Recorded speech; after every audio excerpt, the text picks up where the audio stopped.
Good morning, evening, or afternoon, everybody. It's Kaghoe coming at you with another video. So today we're going to be covering even more Phase 5 hotfixes, and one of the biggest changes that regarding the PvP meta that happened over the weekend and with AB weekend. It was switched back with some mark changes, as well as we might see some punishments being doled out today on Tuesday with Reset and Honor. I don't know what those would be, but there was hints and rumors that that might be happening. But before we get into the video, be sure to like, comment, and subscribe. Everything you guys do helps my channel grow, helps me get discovered, and helps me help as many people as possible, which is the entire point of my channel. So without further ado, let's get into the video. So I'm going to switch it over here to the notes and cover all of these new hotfixes. So losses in Warsong Gulch and Arathi Basin award 1 mark. Again, it was 2. We've ended this experiment as it provided too much incentive to lose quickly and get into another match. So this is a big thing that I made the video about. People were just straight up looking for 15 people to do pre-made ABs, and on the Alliance side they were just intentionally losing as fast as possible and spending the time in there just fighting people and killing them to get some honor that they could, and just turbo losing to get to the marks turn in for 7,500 honor per turn in. So as you guys saw in the video, that took me 5 minutes to do a full AB where I just won and I didn't even PvP anyone, and it was kind of insane to see that meta, and that's what I was shining a flashlight on. The Blessing of Shirvala should no longer buff the bad guys at ZG. So the Blessing of Shirvala was the tiger buff, and that was giving lust to not only you, but also the NPCs. I thought that the lust was actually supposed to do that because of how it was reacting and things it was doing. However, it looks like that was a bug, and it will no longer do that. So that's good, because when the Berserkers enraged and got bloodlust, they were hitting like trucks. Then they addressed an issue that could cause the Cenarian hold hitching posts to be unusable during the Hunter quest. Everyone knows that bugs can't fly. So that is the Hunter unique class weapon quest, and it was having a lot of issues and failing for people. There was like layering, and there's a whole bunch of issues with that one, and hopefully that helps and gets them fixed. I don't have a Hunter, so I can't speak too much on that. Next, for Blackwing Lair, we fixed an issue that occasionally prevented the trials from triggering after a soft reset in Blackwing Lair. So this is huge. I saw quite a few people complaining about this on forum posts and a few other locations, that they would, they would raid for only 2 hours, get as far as they could, and they would come back a later night and raid for 2 more hours to try to clear up the raid. Pretty normal thing. And the issue was, after coming back, their trials were gone and bricked, and they couldn't do the trials anymore without having actually turning them off. So that is a very important thing, and I think that's a huge change that should be really good for those people that do raid that way. Then this one is massive. Valistres the Corrupt. Players' own bonus damage modifiers will no longer amplify the damage effects of burning adrenaline. So when people were popping cooldowns, getting percent damage changes and increasing that way, it was causing burning adrenaline to kill them even faster. So really good to see that. That was a known bug, and somehow it made it on to live. I definitely think they fixed it on PTR, and just something went wrong. It's all good. So Val should be way easier for you guys, and you should be able to handle burning adrenaline a lot better. But anyway, those are the hot fixes. Let's go take a look at some of these comments. Cool, maybe buff AV marks so they give 7.5k honor. Congratulations, you just killed Warsong and AB PvP again. Instead of addressing the root problem of why Alliance are avoiding to fight the Horde, you take away their incentive to even go into BGs. It could be so easy, just allow both Horde and Alliance access to Shaman Palace, but nope, let's make easy hard.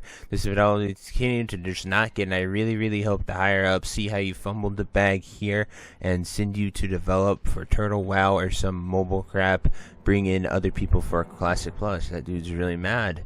We just entered a BWL on Thursday. Trials were gone. They reactivated and reset the entrance and reforming. Still nothing. Okay, so that's good to fix that.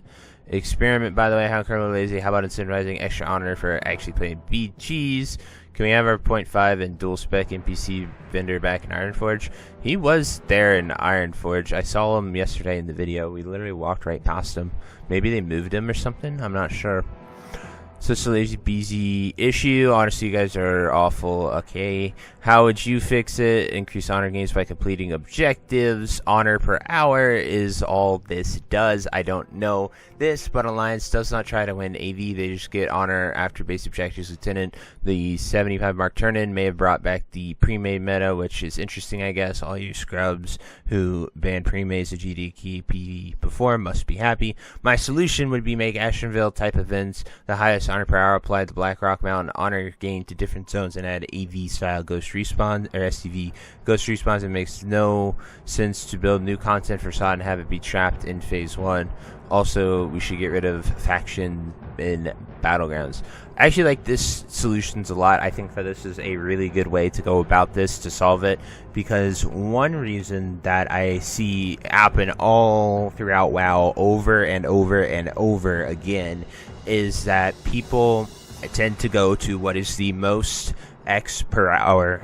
No matter what it is, you guys are absolutely insane about efficiency. You will go after the most efficient thing, whether it's gold, honor, EXP, whatever it is. People just are crazy efficient nowadays, and that's all they seem to care about.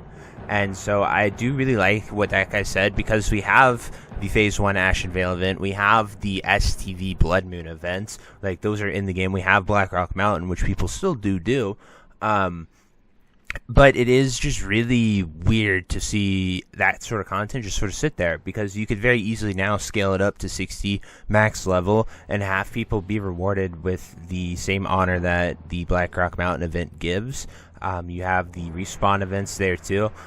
The Ashen Vale event would be really weird with that, because people really didn't PvP in Ashen Vale. They kind of just ran to the 3 lieutenants and then killed the boss, like AV type stuff we see. But I still think it'd be a fun way to engage the community in going and actually doing PvP. It's better than just sitting here queuing for whatever battleground is the most.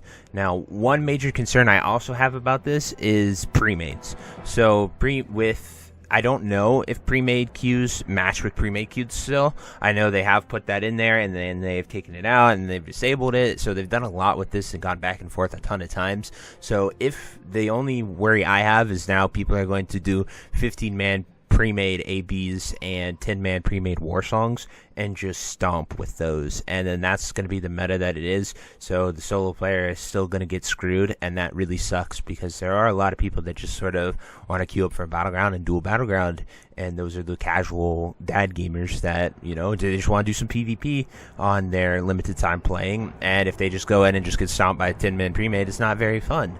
So that's where a lot of these changes come from, because that is actually the majority of the player base. You might be surprised, but casuals outweigh the sweaty elitist people that min-max like 10 to 1 almost. It's actually kind of crazy. So with that's my concern with the PvP change.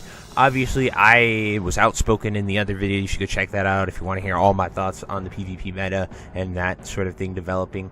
But there are some good solutions out there that I think people can get. But being mad, just saying people suck, is never going to lead to any change. You're just insulting to insult, and you're not going to ever have any voice of that matters, honestly. So try to be civil with this, guys.